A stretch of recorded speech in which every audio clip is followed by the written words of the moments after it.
Tidak semua anak diberikan ujian dan hadiah sakit ibu bapaknya baru meninggal.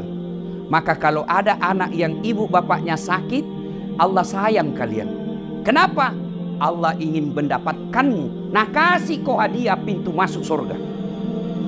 Tapi tidak semua anak menyadari. Ada 5, ada 7 anak, malase tomatoanna, sakit orang tuanya. Silakan kau ambil bagian-bagian dari kebaikan itu. Ada anaknya tawa kaya, tapi kan sibuk kiri kanan kasihan cari nafkah. Maka dia tidak bisa kasih kencing bapaknya. Dia tidak bisa kencing usap-usap keringatnya ibunya. Maka dia partisipasinya, dia belikan obat, dia tanggung semua rumah sakitnya. Ada juga tawa, pengangguran, tidak ada uangnya, tapi waktunya banyak. Maka Allah kasih hadiah, kau urusi kencingnya bapakmu, kau gantikan pakaiannya, kau gantikan tempat tidurnya, kau yang rawat kau yang suap Itu semua. Jadi ketika ada orang tua sakit, Allah menguji kalian, mau kau ambil ini surga atau tidak. Tapi sayang 1000 sayang, banyak anak diuji orang tuanya stroke, diuji orang tuanya kena serangan gula. Aduh, anaknya 1 tahun mulai mengeluh. Kenapa? Istrinya yang tidak sabar.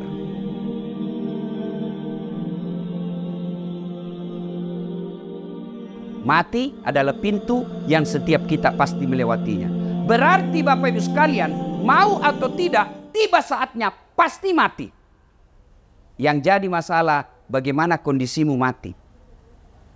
Itu tonsing kelebihannya kalau orang sakit dulu seperti almarhum. Ya komalase yolo napa naruntu ajalenna, ada kesempatan bertobat. Itu enaknya kalau sakit dulu. Ada kesempatan bertobat. Sakitnya sendiri kalau dia sabar, sakitnya sendiri itu sudah sakit dan dia sabar menggugurkan dosanya. Apalagi kalau dia melakukannya dengan memperbanyak istighfar. Itu kelebihannya orang kalau sakit. Tapi kekurangannya manreong koso. Kalau orang mampu, alhamdulillah dia mampu. Tapi ada lagi kelemahannya. Apa? Membuat anak-anaknya bisa durhaka. Tidak semua anak diberikan ujian dan hadiah sakit ibu bapaknya baru meninggal. Maka kalau ada anak yang ibu bapaknya sakit, Allah sayang kalian. Kenapa? Allah ingin mendapatkanmu. Nah, kasih kau hadiah pintu masuk surga. Tapi tidak semua anak menyadari.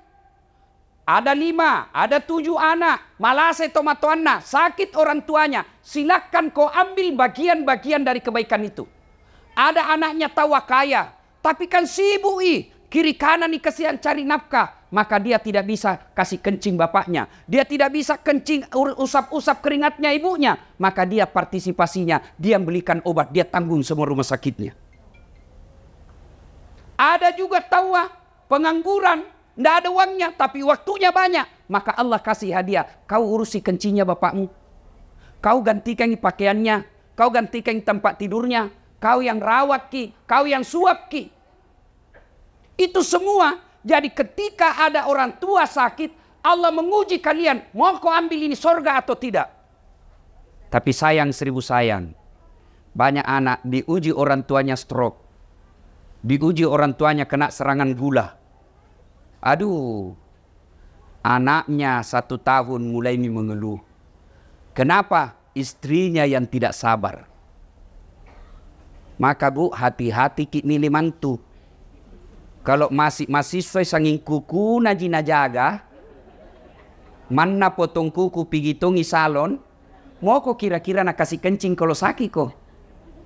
Carita campur raktu. Tenamo, mana matana nasare tongi soplens. Bulu matana tak lapis-lapis. Kira-kira mau kok nabukakan pempersmu kalau stroke mako. Nah bilangi suaminya kasih masuk panti jompo itu orang tuamu. Itu gunanya orang hati-hati milih mantu. Karena ada orang baik anaknya, istrinya pandrasu-rasu. Banyak yang begitu. Bersaudara bagus kasihan. 4 bersaudara, sekandung seibu. Masya Allah baik rukun. Datang istrinya. Kan kau anak pertama. Selama hidup bapakmu banyak kau kasih. Selama hidupmu bapakmu semua kau yang ngurus. Sekarang meninggal apa kek kau bisa ambil di situ? Mulai itu. Maka ibu hati-hati Ki. Untuk apa dia cerdas, untuk apa dia cantik, kalau nasesa Ki nanti kalau pensiun Ki. Percaya Ki itu yang pelihara kuku, mana giginya nak kawat, nak kasih soples batana, rambutnya nak kasih kriwil-kriwil. Oh, tena harapan. Mandre ongkoso. Betul Kak, lihat maki pelajari maki anak mantunya orang yang magaya. Justru yang miskin itu kodong, yang alumni pesantren, yang orang dari kampung, itu yang ngurus nanti mertuanya ketika sakit. Maka paling celaka kalau mantu tak sudah jelek, miskin. Vale, beleng-beleng. Nih. Nah, ada juga orang tidak sempat sakit. Ada, tiba-tiba naik mobil, bak, mati kita. Ada tuh kelebihannya. Apa kelebihannya? Nggak makan ongkos. Iya toh? Apalagi kelebihannya? Anaknya nggak sempat punya dosa sama orang tuanya. Tapi apa kekurangannya? Nggak sempat tobat. Nah ini yang lebih parah. Kalau nggak sempat kita tobat. Apa Mi kalau selama ini hidup Ki 40 tahun. Malam nggak jelas kemana. Duhur nggak pernah hadir di masjid.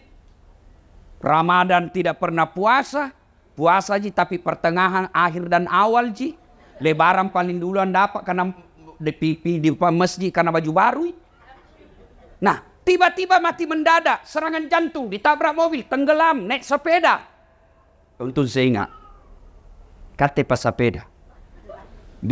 Saya juga pas sepeda aja. Tapi jangan saiki itu bajuta yang sempi-sempi. Itu melanggar syariat. Nah kita tidak tahu. Banyak kan kita dengar itu orang lagi sepeda na mati. Bayangkan kelihatan ini paha Pak. Hah? Kelihatan. Tipis na celanana baru. Oh mana? Mati kok begitu menghadap. Na belender kok malaikat. Yang tadinya malaikat masih sana lihat kok pakai begitu. Hai cabut misalkan yang ini. Maka ibu bapak, saudara-saudara sekalian, masing-masing ada kelebihannya. Nah, yang pasti, yang kedua. Ya, yang kedua. Hidup ini, maka dia pun Allah Ta'ala. Wa mal hayatud dunya illa mata'ul hurur. Das'ad, Firdaus, Haji Amir. Ini dunia ji sementara ji saja. Acule-cule mi. Maringarak kombo, ada tambangmu, sebentar jika. Maka dunia ini hanya titipan. Apa titipan dunia itu macam-macam. Satu, titipan dunia ada yang disebut harta. Harta ini titipan. Ada pula titipan berupa ilmu, Ustadz. Ada pula titipan berupa anak. Ada pula titipan berupa umur. Titipan semua itu. Maka ketika Allah kasih kau titipan, satu, jangan kau sombong. Yang namanya titipan bos, jangan kau sombong. Harta, titipan itu. Ini. Ada mobil di sini 3-4 kayaknya di dalam sini. Titipan Ji. Titipan nih. Kalau mati Ki, seperti almarhum. Nah bawa hartanya. Enggak. Kaos kaki aja enggak boleh dipakai. Dasi aja enggak boleh dipakai. Titipan aja ini. Harta ini titipan. Maka yang namanya titipan, jangan kau sombong dengan hartamu. Maka ambil ilmunya, tukang parkir. Ini banyak semua tukang di sini, Pak Warkop. Nah bilang temanku, jangan mengaku anak Warkop Makassar kalau kau tidak tahu camidu. Apa itu camidu, Ustaz? Catami dulu. Ketua Pak Amir. Ayo. Coba lihat itu tukang parkir di Warkop. Masya Allah baik na hatina. Nggak ada sombongnya. Banyaknya mobil na jaga. Nggak pernah patenteng sombong. Kenapa? Begitu ambil orang mobilnya, maka lama kali jadi kasih 2006 nih. Kenapa? Karena dia yakin bukan mobilku. Maka sebaiknya itu harta tak seperti tukang parkir. Titipan jini. Jangan kau sombong. Kalau Allah marah dengan kekayaan yang kau sombongkan, Allah ambil hartamu. Sekejap ji. Maka dami pun Allah Ta'ala kun fayakun. Jadi habis. Apa contohnya? Tsunami. Lihat itu kalau tsunami hancur. Gempa, kebakaran. Maka harta jangan membuat kita sombong. Ibu-ibu, tahu ki Firaun? Tahu ki? Itu Firaun, Bu. Allah melaknat dia karena dia sombong. Gagah. Raja. Istananya banyak. Dilapisi dengan dinding-dinding emas. Tapi karena sombong, Allah laknat dia. Dan Allah tidak akan memasukkan dia dalam surga. Kalau kita ini Islam pernah dua kalimat syahadat, yakin sampai mati, pasti masuk surga. Jangan makin khawatir, Bu. Ini semua kita pasti masuk surga. Yang penting sudah syahadat, yakin dua kalimat syahadat itu pasti masuk surga. Cuma kalau dilanjutkan pertanyaan, kapan masuk surganya? Sudah pakai dicuci. Di mana dicuci, Bu? Neraka kedua ji tempat, ndak ada tengah-tengah. Jangan kau pikir ada bencong, ndak. Tuh, neraka surga. Kalau dia tidak masuk surga, di neraka. Kalau dia Islam, masuk ke surga. Tapi mampir dulu di neraka. Bagaimana keadaan di neraka dicucinya? Tergantung dosamu. Sama bajuku saya. Kalau bajuku yang kupakai si ceramah, rendam saja deterjen, bilas sedikit, bersih. Tapi itu bajuku yang kupakai dulu waktu ku SMA SMP kalau pika sawah, kotor, mamaku na cuci istilahnya, na cuci kalantang. Tahu ki kalantang, Ibu? Tahu bapak-bapak kalantang? Direndam dulu satu malam air panas, besok baru disikat, dibanting-banting, diinjak-injak, toh, dibanting lagi, disikat, baru dijemur satu hari, malamnya diembunkan, besok baru dibersihkan lagi, baru bersih. Begitu, Bi. Kalau banyak dosa tak, kalau sedikit ji, tempelin jaki saja, tak, masuk kok. Sudah, Bi. Tapi kalau banyak dosa au patopan di kalantang. Di kalantang orang, Pak, tergantung dosa. Tapi Fir'aun itu Allah jelaskan Quran, haram dia masuk surga. Kenapa? Karena dia sombong. Lalu dilaknat Allah, tidak ada orang suka. Itu Fir'aun tidak ada yang sukai. Mana buktinya? Sampai sekarang ini tidak ada orang maros mau kasih nama anaknya Fir'aun. Itawa terkenal cikali. Nekin jatuh di Quran. Raja. Tapi tidak ada orang mau kasih nama Fir'aun anaknya. Kenapa? Karena Fir'aun dilaknat Allah karena kesombongannya. Maka kaya jangan membuat sombong. Yang kedua, apalagi? Harta. Yang kedua, ilmu. Jangan sombong. Ada keilmuan sombong? Ada. Mana gerangan? Ada, itu biasa. Tidak usah bahas ilmu kedokteran, ilmu agamamu. Adakah ustadz sombong? Ada. Yang mana ciri-ciri ustadz sombong? Yang tidak mau menerima perbedaan pendapat. Pendapatnya saja nanggap benar. Kalau berbeda langsung bilang bid'ah, masuk neraka. Kada tong itu begitu, Pak? Ada. Apa yang mau kita sombongkan dengan ilmu ini? Padahal Allah sudah jelaskan, wa ma utitu minal ilm illa qalila. Dek wale kopat disengah kecuali cek dek ni. Itu kata Allah. Apa yang kita mau sombongkan dengan ilmu? Ini dasar latih. Yang merasa hebat. Bukan karena saya cerdas. Bukan karena saya jago. Tapi karena ada penontonku. Saya bisa viral. Sampai penonton saya di YouTube sudah 148 juta. Bukan karena saya hebat. Tapi karena ada yang nonton. Coba kalau saya ceramah di sini. 2 jam berapi-api. Membara. Tidak ada yang nonton. Lewat patopan. Lama misaki itu Ustaz. Iya toh? Iya. Jadi kalau jadi penceramah ilmuwan, jangan kau sombong. Kalau Allah marah, nah kasih pikun kok. Ada banyak pikun. Ada banyak pikun. Ada walau benar atau tidak, ini cerita-cerita ji. Ada profesor dekat-dekat mi pensiun, mau pi mengajar. Setiap dia mau pi mengajar, selalu nak cium istrinya. Ini 2 minggu mi, ndak dicium istrinya. Dah protes istrinya, bilang, Pak, biasanya kalau mau pi mengajar, kau cium kak. Ini mau mi 2 minggu ndak pernah mau cium-cium. Dalam hatinya, astagfirullah, berarti siapa kau cium selama ini? Ternyata pembantu cium. Jantung modus. Mata-mata sudah dengar begini, besok didapat sama anaknya, kau kira mamamu nak. Apa yang kita bersombongkan dengan ilmu? Maka yang baik, mari saling menghormati perbedaan pendapat. Nih, biasa kita ini gara-gara beda pendapat dalam suatu masjid, akhirnya masjid tidak tenang. Lama-lama masjid ditinggal jamaahnya. Lama-lama akhirnya masjid didominasi oleh satu aliran atau mazhab saja. Yang baik, mari saling menghormati pendapat. Kalau kita yakin satu pendapat, lakukan dan amalkan pendapat itu tanpa mau menyalahkan pendapat orang lain. Maka kalau kita lihat masuk di masjid, ada orang takbir begini, silahkan, jangan kau salahkan. Ada juga yang begini, silahkan, ada ton dalilnya. Ada ton kuliah tidak semangat, kayak orang lapar sekali lama tidak makan. Ini. Ada juga begitu, Ibu. Tuh, begini saja. Ada ton begitu, tuh. Jamba kau calai urusannya.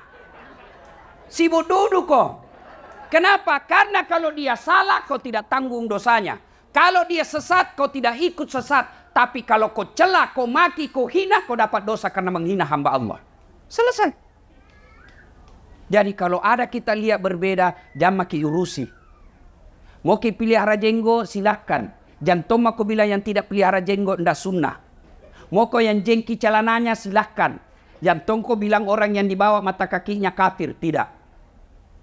Saya dibully di WhatsApp, di Facebook. Ini Ustadz tidak sunnah. Kenapa kau bilang tidak sunnah? Buktinya kau tidak pelihara jenggot. Mau dia apa kalau tidak mau tumbuh?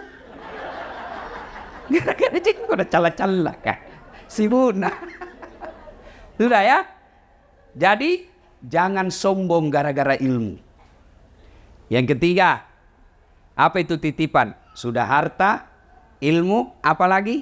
Jabatan. Wali kota, kepala dinas, gubernur, pak camat, anggota dewan. Titipan ngasen jinjo. Tiaku borro. Jangan kau kabarra-barra. Iya toh? Bu. Kutanya ki dulu Kutanya ki. Kita tahu itu rumah yang cantik di Jalan Sudirman, perempatan Sungai Sadang, sebelah kanan warna putih. Banyak bendera-benderana. Kita tahu Ibu. Yang dari Pangke anggami pura-pura mengkitai. Tahu itu? Apa itu? Rumah jabatan gubernur. Kalau masuk di dalam orang di situ jangan kuboro. Kenapa? Pasti keluar kok. 5 tahun saja, paling lama 10. Masih mau kau tambah, dibilang kau gila. Keluar kok, bukan kau di situ. Berapa mi orang tinggal di sana? Berapa mi? Banyak mi toh? Pasti keluar. Apa yang kau sombongkan dengan jabatanmu? Apa?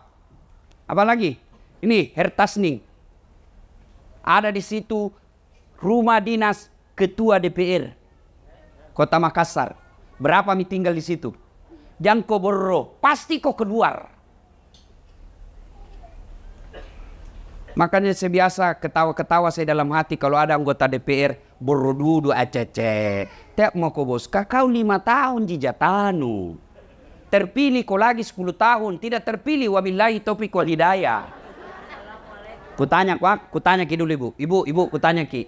Mana lebih tinggi pangkatnya gubernur dan wakil gubernur? Mana Ibu? Gubernur. Bapak-bapak, mana lebih tinggi pangkatnya Kapolda dengan wakil Kapolda, wakil Polda? Mana lebih tinggi pangkatnya wali kota dengan wakil wali kota? Tidak mungkin wakil lebih tinggi daripada wali kotanya. Tidak mungkin wakil gubernur lebih tinggi daripada gubernurnya. Tidak mungkin Wakapolda lebih tinggi jabatan pangkatnya daripada Kapolda. Iya toh? Tapi herannya, kenapa itu wakil rakyat? Nah kau wakil ya kau bos. Ini kayak nak kepatak kekuasaan rakyat. Kau wakil ya kau. Kenapa kau jadi wakil rakyat mau merasa sombong? Nah kau wakil. Allah marah. Kalau sombong, nah ambil kau punya kekuasaan. Maka cara mengambilnya ada yang hina seperti kita lihat sekarang di TV. Toh? Yang keempat, titipan karena waktu terbatas. Yang keempat titipan Allah, apa itu? Anak. Ada orang kasihan 15 tahun menikah. Kesana kemari nih habis uangnya. Allah ndak kasih. Ndak ada anaknya. Maka semua ini pertama kalau dia titipan tiaku kabarra-barra, jangko sombong, jangko takabur, jangko borro. Yang kedua, karena dia titipan, maka jaga itu titipan Allah. Bagaimana cara menjaganya? Kalau dia harta, menjaganya bukan dengan deposito ke bank. Bukan dengan membeli emas. Tapi kalau kau mau jaga itu hartamu, mas sudahkah kau? Jangan kau beli. Bersedekah. Itulah cara paling aman menjaga hartamu. Nih. Coba-coba. Rumah begini. Mewah. Ada mobil. Kalau meninggal ki bu, siapa tempati? Kalau meninggal ki, bah, istri kedua. Pasti nih bu, kawin lagi. Jangan aku lagi pikir cemburu kalau dikubur. Nggak ada urusan cemburu orang dikubur. Iya toh? Nih, ibu-ibu nih, yang banyak sama masna, kuning-kuningan. Kalau mati ibu siapa pakai? Siapa pakai? Istri kedua. Bago, wabillahi taufiq wal hidayah. Itu, mama Nece na dengar ceramahku ini tuh na lihat tongi di YouTube. Na lihat istriku ibu. Dia bilang, Ustaz, jadi kalau mati ya nanti mau tongku kawin. Ku bilang sini kau dulu sayang. Duduk kau di sini baik-baik ya. Ngapa kau panggil saya na istriku? Ku pelu-pelu baru ku bilang sayangku, dengar ki baik-baik ya. Jangan kamu mati maki, masih hidup ki saja. Nah saya selalu berpikir kawin lagi. Apalagi pun nak mati mako. Makanya ibu bersedekah ki. Mau kemana? Mau ki kemana? Pasti mati bu. Itu kata sudah pesan dari Allah. Dulu ndak ada keriputmu. Dulu kau masih muda. Dulu kau masih tua kau mau kemana? Pasti mati ki bos. Maka ibu, bu, dengar kak dulu. Enak nih tuh orang jadi orang kaya. Kenapa? Biar palsu dipakai, nah bilang ki juga orang asli. Lihat maki, itu enak lah jadi orang kaya. Mana palsu dipakai, nah bilang orang coba kalau istri napak tahu pakai. Mana nak beli di Tanah Abang, orang bilang tahu itu. Nah bilang apa? Nggak mungkin, nggak masuk akal. Orang kaya itu susah orang miskin. Biar asli dipakai dan bilang kebekom ngale. Maka kita yang kaya sedekah kok. Maka selesai takziah nanti kita yang kaya panggil anak tak apalagi yang sudah 60 tahun ke atas. Panggil itu anakmu. Nah ini ada emasku 500 gram. Jual mau 400 gram bikin kau masjid di kampung. Yang 100-nya mari saya pakai. Belikan kak kembali yang palsu. Sudah. Maka enak. Kaya di dunia, kaya di akhirat. Menjaga amanah harta bukan dengan investasi tanah, bukan dengan beli rumah ini, bukan investasi dunia pasti tambah susah kau meninggalkannya. Maka caranya sedekah. Bu-ibu, pernah ada orang kita lihat bangkrut gara-gara sedekah? Pernah? Yang bangkrut gara-gara narkoba. Yang bangkrut gara-gara judi, yang bangkrut gara-gara pemabuk, yang bangkrut gara-gara selingkuh. Beda poligami selingkuh, ah? Iya sami. Kalau selingkuh coko-coko, ndak halal. Poligami halal.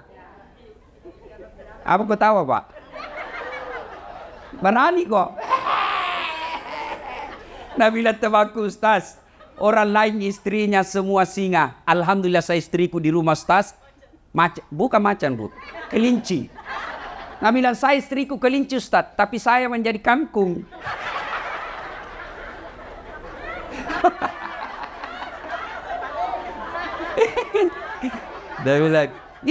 Nabila ya satu temanku, nak Ustaz, selama dengar ceramahmu, alhamdulillah istriku jadi malaikat. Wih, tahu ah, tapi malaikat pencabut nyawa.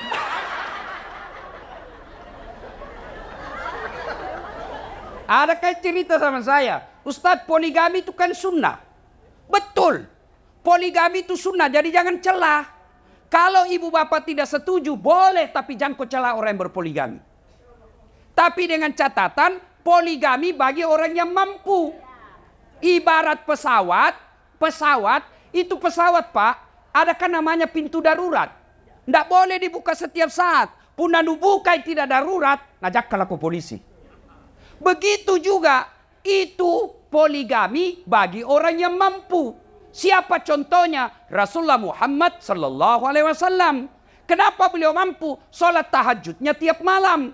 Kenapa beliau mampu? Senin Kamis tidak pernah lepas. Tiap pagi dia duha, bersedekah setiap saat di rumahnya, tidak pernah kasar ngomong. Maka Allah kasih kemampuan. Kate hari Jumat saja kau sembahyang, paling terlambat datang, paling cepat pulang. Orang khotbah kau tidur, motong kau poligami, nenek itu patah. Kalau tidak mampu jangan kau cari-cari susah. Maka amanah sedekah. Ya Bu? Bu? Dan itu orang dermawan, orang senang. Meskipun sudah meninggal orang masih mengenangnya. Iya toh? Tapi kalau sekeki, jangankan meninggal, masih hidup kisah saja dan doakan ke orang. Coba kalau orang dermawan, pikir siara kubur, antar kubur orang meninggal, dilewati kuburna, tahu wah. Baik sekali ini orang teman tetangga atau hidup, suka kina traktir, doakan tahu wah. Sudah 5 tahun meninggal, masih didoakan. Tapi kalau orang seke, jangankan mati Pak, masih hidup saja, lewat di kompleks mobilnya, tabrakan lalu. Kukira tuh mau nak kasih naik, ternyata nak kelas sonja. Maka bersedekahlah. Cara memelihara harta yang Allah berikan, sedekah. Yang kedua, anak. Bagaimana cara memeliharanya? Jadikan anakmu soleh dan soleha. Apa Allah melarang anak kita jadi kontraktor? Tidak. Apa Allah melarang anak kita jadi dokter? Bagus. Apa Allah melarang anak kita jadi anggota DPR? Tidak. Tapi Allah minta jadikan anakmu pejabat yang memperhatikan agama. Bu, Ibu. Bu. Kira-kira kalau masuk lagi di kubur sama doakan ki. Suami. Nalemi orang lain. Siapa doakan ki kira-kira? Ini kenyataan Ibu. Ada temanku dulu haji, meninggal istrinya. Waktu meninggal istrinya dia bengkak matanya Pak. Baru sangku lihat laki-laki bengkak matanya menang. Biasanya kan sedikit aja baru nak terima tamunya orang. Itu pun stres tapi merokok ji. Ini tahu bengkak matanya menangis. Dia bilang, Ustaz saya bisa sampai seperti ini karena hebatnya ini istriku. Rasanya tidak bisa melanjutkan hidupku. Separuh jiwaku ikut bersama istriku. Dalam hatiku pengaruh lagu. Sekali nih Ibu, belum setengah tahun.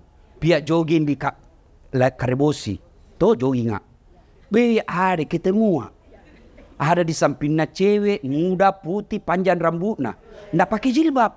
Ku senggol itu teman ngajiku. Nih gaya roh. Siapa namanya? Yang baru Ustaz. Siapa doakan Ibu? Siapa? Maka kalau mau lihat sekarang masa depan tak dikubur, lihat tak sekarang. Kalau malam Jumat mengaji baca Yasin di kamarnya, alhamdulillah. Subuh dia pergi ke masjid jamaah, tanda maki Bu. Jamaah kita masuk al kubur tak ada mi doakan ki. Tapi kita tengok kamarnya main game. Tengok lagi main game lah. Datang bapaknya, nalapisi HP-nya dengan buku. Dikirim membaca padahal HP-nya di dalam. Hati-hati. Serius kah ini Pak? Serius kah? Saya kalau meninggal, saya tidak harap didoakan sama istriku. Bisa jadi jodohnya terbuka lagi setelah saya meninggal. Apa Mi? Jangankan bapak meninggal, nah kena aku saja stroke. Nggak bisa bicara, nggak bisa goyang. Nah bawa mi istrimu mantan pacarna waktu nak kuliah. Begini bapak.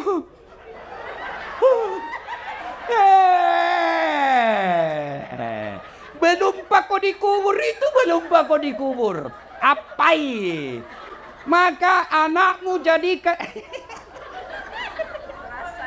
apa nurasa ini? Itu mi bayangkan mi. Nah kena kau stroke, ndak bisa kau bicara, lu kencingin di dirimu, ndak bisa kau goyang, baru istrimu nak bawa mantan pacarnya yang duda. Begini bakal ceria. Dia bilang bunuh mak, bunuh mak.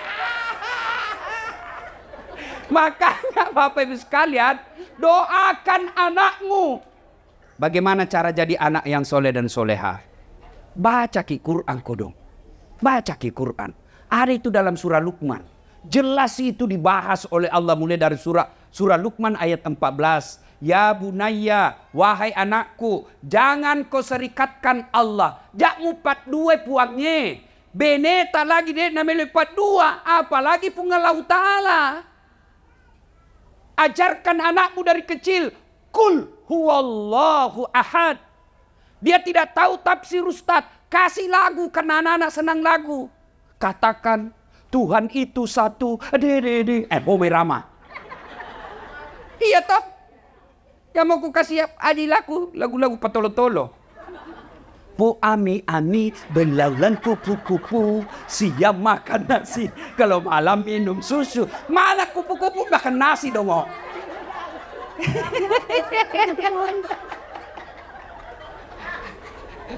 Ada ku gaspol me mamaku semua ini yang ngasih dia cari tanah.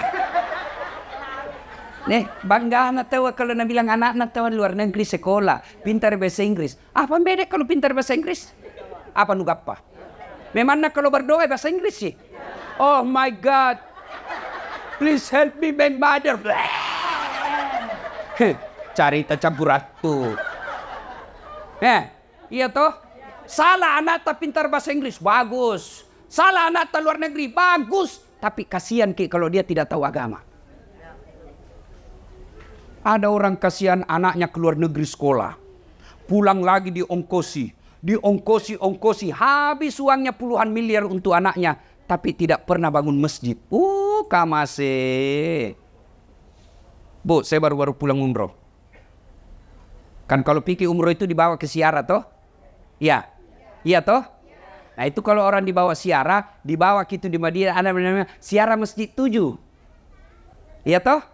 Nah, kenapa disebut Masjid 7? Karena ada 7 orang di situ bikin masjid. Ada namanya masjidnya Umar, masjidnya Abu Bakar, masjid Aisyah, masjid Utsman. Ada semua di situ. Kalau orang Romawi Yunani membangun dan membentuk, menjadikan momen bahwa saya pernah hadir di dunia dengan apa? Dia bikin patung. Itu Romawi Yunani. Maka kita kenal ada patungnya, patung-patung orang toko-toko sana. Ya toh? Kalau orang Islam bukan patung, apa? Masjid. Mana cat dibikin kok masjid? Masa kau berani anakmu sekolahkan miliar-miliar kau tidak bisa bikin masjid? Supaya nanti ketika bapak masuk di kubur, ada kau doakan ki. Tidak ada itu teman tak bu. Wih pak, kalau meninggal ki, teman tak mau doakan ki. Lihat mi dulu di WhatsApp grup. Ada semua itu grup WhatsApp toh. Coba kalau ada orang meninggal. Mengetik doa saja malas. Stiker gitu nak kirim. Inna lillahi wa inna ilaihi Al-Fatihah. Stiker, ndak nak baca itu Al-Fatihah. Begitulah nasib tak kalau dikubur maki. Pak, kilangnya rekinnya baji bu. Bu, saya merantau di Kalimantan. Cari kerja. Tidak enak di Kalimantan. Masih ada pilihanku bu? Masih ada? Ada. Apa? pulang lagi pipinrang. Pulang kampung. Tidak mungkin lihat ke sekampungku mati kelaparan. Iya toh? Orang Jawa datang merantau ke Sulawesi. Ternyata di Sulawesi tidak enak. Ada pilihan? Ada. Apa? Pulang kampung. Mangan orang mangan, yang penting ngumpul. Iya toh? Apa lagi? Ada pegawai kantor gubernur. Salah dukung waktu pilgub. Ni betai. Tadinya kepala dinas, akhirnya menjadi staf ahli. Ahli yang tidak ada stafnya. Ada pilihan. Ada. Apa? Pensiun dini, selesai urusan. Tapi masuk kok dikubur. Ada pilihan. Ada pilihan. Masuk kubur, tidak enak deh, kembali lagi deh.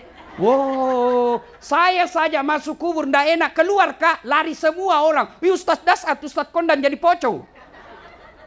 Iya toh? Maka begitu masuk kubur, yang bisa menolong bapak ibu, anak yang soleh dan soleha. Bagaimana carakan anak tak jadi soleh dan soleha? Itu sudah jelas dalam agama. Satu kata Nabi, kasih nama anakmu nama-nama baik. Nama-nama ada doa. Bukan nama-nama pemain bola. Nah kasih nama anak Lionel Messi. Mengapa Lionel Messi? Nah bilang supaya jago main bola. Apa mau jago main bola? Sekarang saja di sini tidak ada stadion. Main bola tidak ada stadion. Satu, kasih nama yang baik. Dua, jangan kau kasih makan uang haram anakmu. Bodoh kita rakyat Indonesia kalau tidak mengambil pelajaran dari yang viral sekarang. Kalau darah dagingnya anak istrimu suka makan uang haram, pasti tidak beres pikirannya. Kalau anakmu selalu kau kasih makan uang haram, pasti tidak beres akal pikirannya. Itu Nabi sudah jelaskan. Mata bawa nojek ko Nabi podako. Tapi kalau anak dipelihara dari yang haram-haram, tidak pernah disentuhkan makan haram. Bapaknya kontrak-kontrak, bapaknya tukang servis, bapaknya tambal ban, tapi anaknya nanti yang angkat derajatnya. Pasti begitu. Lihat saja. Lihat tuh guru-guru ngaji. Yang anaknya, dulu di kampung dihina guru-guru ngaji. Karena dia pelihara anaknya baik-baik, Masya Allah anaknya yang angkat harkat dan martabatnya. Maka bapak ibu, bapak yang sudah terlanjur menghalalkan segala cari nafkah, jangan putus asa. Segera bertobat, kasih kembali itu barangnya orang yang kau ambil.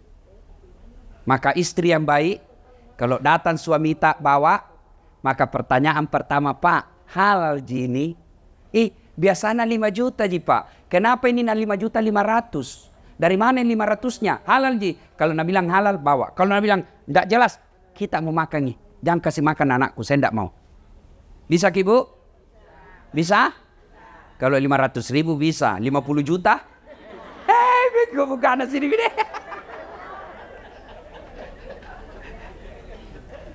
Tiga, kasih nama, jangan kasih makan uang haram. Yang ketiga, cara mendidiknya anak kita adalah berikan keteladanan. Jangan berharap banyak anak tak sholat kalau orang tuanya tidak sholat. Kita selalu bilang sembahyang kau nak. Nah kita tidak pernah lihat sholat, tidak mungkin. Nah ibu bapak saudara-saudara sekalian. Berikutnya, yang pembahasan keempat. Anggaplah banyak misalata ini. Toh? Anak tak gagal dididik, harta tak tidak jelas. Selama ini kita tantang patente sombong. Wala ta'iasu min rauhillah, kata Allah. Jangan peturun dulu. Jangan kau putus asa. Selama ajalmu belum dicabut, selama napasmu masih ada dalam tubuhmu, maka saya akan terima ampun dari. Saya akan terima tobatmu. Dengan catatan bertobat kok. Cuma bagaimana cara bertobat? Ini yang kita tidak tahu. Pertama cara bertobat, memperbanyak kalimat istighfar. Astaghfirullahaladzim wa atubu ilaihi la ilaha illa anta subhanaka inni kuntu minadz zalimin. Malam pelade Ustaz, puncoki sih. Astaghfirullahaladzim wa atubu ilaihi. Astaghfirullahaladzim wa atubu ilaihi. Masih panjang Ustaz, yang paling pendekmu. Astagfirullah, astagfirullah, astagfirullah. Masih panjang Ustaz, pendek sekali ya. Astaga. Tidak boleh memanja. Paling pendek. Tidak ada artinya itu astaga, tidak ada artinya. Astagfirullah. Itu mau. Anda aku tahu bahasa Arabnya, bahasa Indonesianya. Puang. Ya Allah maafkan saya, maafkan, ampuni saya Allah, ampuni saya Allah. Satu. Yang kedua, tobat bilisannya dengan melazimkan selesai sholat 5 waktu membaca zikir subhanallah 33 kali, alhamdulillah 33 kali, Allahu Akbar 33 kali. Itu sebabnya Nabi menganjurkan selesai kau sholat, baca kau itu 33 kali. Subhanallah, alhamdulillah, Allahu Akbar. Kenapa? Hadis menjelaskan orang yang baca dengan sepenuh hati, maka Allah gugurkan dosa-dosanya. Dengan catatan pada cengi bacana, perbaiki bacaannya. Jangan terlalu cepat. Tidak tahu apa dia bilang, kayak makan pisang goreng panas. Jumlah. Ya seheran enggak? Sama-sama subhanallah dibaca. Sama-sama 33. Sama-sama mulainya. Saya baru 11 dia sampai mi. Karena saya jumlah. Apa itu jumlah? Nasa ngogi koma pigau DC ko pigau isi DC na takala ni mu pigau. Takala mu baca pada cengi bacana. Subhanallah. Dullah. Ada dullah di samping apa dipanggil kakak siapa panggil kau itu ku dengar tadi dullah. Yang ketiga istighfar tadi, yang kedua memperbanyak yang tadi, yang ketiga adalah melazimkan sholat sunnah taubat. Bagaimana cara sholat sunnah taubat? Sama sholat sunnah yang lain, cuma beda niat, beda tempat. Kalau tahajud niatnya tahajud, kalau duha niatnya duha. Kalau sholat taubat, Nabi melaksanakannya selesai sholat maghrib nunggu isya. Berapa rakaat? 2 rakaat baik, 4 rakaat bagus, 6 rakaat lebih utama. Artinya boleh tonji 2. Kalau sempat tak 2 ji. Tapi kalau lebih mulia dan lebih bagus, 6 rakaat. 2 rakaat salam, 2 rakaat salam, 2 rakaat salam. Apa gerakan dan bacaannya? Sama sholat sunnah yang lain, cuma beda niat. Boleh diucapkan? Boleh. Boleh tidak diucapkan? Boleh. Tidak mesti diucapkan itu usalli. Ada orang tidak jadi sholat gara-gara tidak hafal. Niat itu bukan menghafal. Begitu ibu bangkit dari tempat duduk, maghrib, dalam hati tak mau sholat maghrib. Selesai sholat maghrib, mau juga sholat taubat. Itu niat. Tidak harus diucapkan. Kalau mau ucapkan boleh. Usalli sunnatal taubat. Raka'ataini lillahi ta'ala. Allahu Akbar. Wakatai mas sampajat taubat 2 rakaat. Sunnah iriseseku nasabab pungallahu ta'ala. Allahu Akbar. Saya niat sholat taubat 2 rakaat. Sunnah hukumnya bagi saya lillahi ta'ala. Allahu Akbar. Tidak hafal itu berdiri maki saja. Ambil cara gampang. Tuhan, saya sunnah taubat karena Allahu Akbar. Boleh. Boleh begitu. Sudah ulang lagi Tuhan. Masih seperti yang tadi. Allahu Akbar. Tapi jangan begitu terus. Tapi sah, boleh. Boleh bu. Daripada ibu katakan Salli.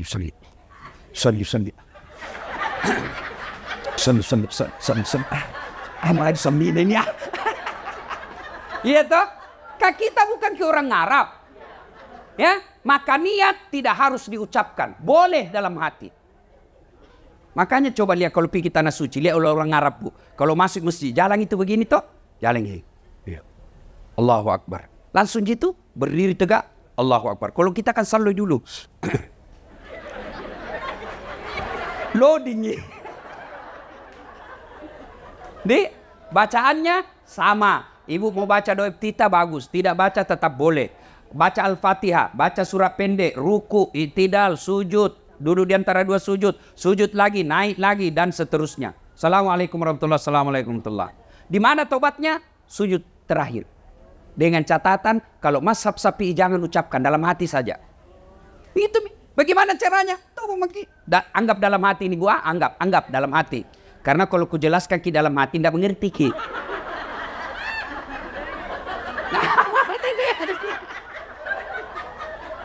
Jadi bagaimana caranya? Anggap ini dalam hati, anggap. Ya Allah, saya hilap tadi di kantor. Ku pegang tangan sekretarisku. Nah pegang nggak juga Tuhan. Akhirnya aku pegang-pegang mangki. Ya Allah ampuni saya. Lalu yang paling penting, ini yang paling penting. Rabbana la tusik qulubana ba'da is hadaitana wa hab lana min ladunka rahmah. Terjemahannya, ya Allah, jangan kau palingkan hati hamba. Jangan kau sesatkan hati hamba. Jangan kau gelapkan hati hamba setelah engkau berikan hidayah dan petunjuk, setelah engkau berikan terang hatiku. Puang, ajak kesik 4 pakai lupa sikap memang. Tuh, selesai. Tidak harus diucapkan. Kalau mau ucapkan, nanti setelah begini. Bagaimana kalau selesai sholat Ustaz? Menghadap kiblat, sikir dulu, salawat sebanyak-banyaknya, lalu istighfar, mengangkat kedua belah tangan, doakan dulu orang tua tak, baru didoakan. Boleh tidak ada bahasa, boleh dalam hati saja.